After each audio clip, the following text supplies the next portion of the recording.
I was on this nostalgia bent earlier on in the year, and I was getting really into it. And then in June, all of Men Behaving Badly came up on Netflix, and I was like, ooh, all 7 series of Men Behaving Badly. Now, I'm quite a procrastinator, and I had to write this show, and I was like, before I write Smile, what I will do is I will sit down and watch all of Men Behaving Badly. And my wife said, that is not work. And I said, if I can write a 2.5-minute routine about it, it technically is. So here we go. Now, so ladies and gentlemen, do we remember Men Behaving Badly? Yeah. Do we remember it fondly? Yeah. Have a rewatch. Now,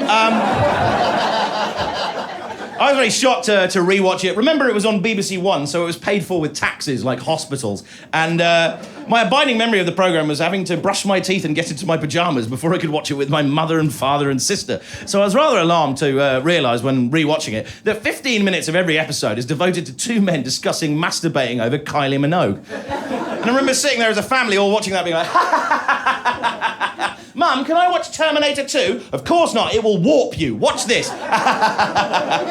Now, it was about 2 guys, a thick guy and an ugly guy. Now, the ugly guy was going out with a nurse, and most of the plots around them fucking over the nurse in some way. And if you want to see how people felt about that sort of thing in the 90s, there's a laugh track on it. We thought fucking over nurses, very funny indeed. Now, the thick one was waging a 7-year campaign of sexual harassment against the woman who lived upstairs. So he'd go up every week and he'd be like, and like sniff her knickers or look in her window or something like that and be like, can I have sex with you? And she'd say, no. And he'd go, I'll be back next week. And we'd go, he fucking will as well. You go for it, Tony. Since when has no ever meant no? This is very funny indeed. Now, after 7 years, that lady had said no every single week. She'd said no, no, no, no, no, no, no. But after 7 years, she had run out of no's. She had no more no's left in the tank.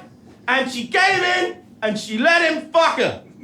And that was the Christmas special. That was on the front cover of the Radio Times.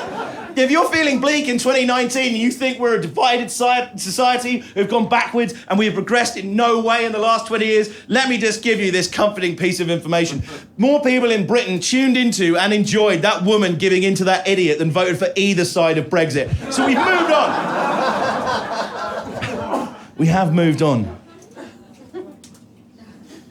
Now, I'm just going to take a temperature here now. Sir, you were laughing a bit there during the Men Behaving Badly routine. Do you think that we as men in 2019, when we see things like that, when we see toxic masculinity in our culture, in our society, it's behoving on us as men to take the piss out of it, to learn from it so that we can grow as a society, grow as men and move forward? Would you say that's a fair statement?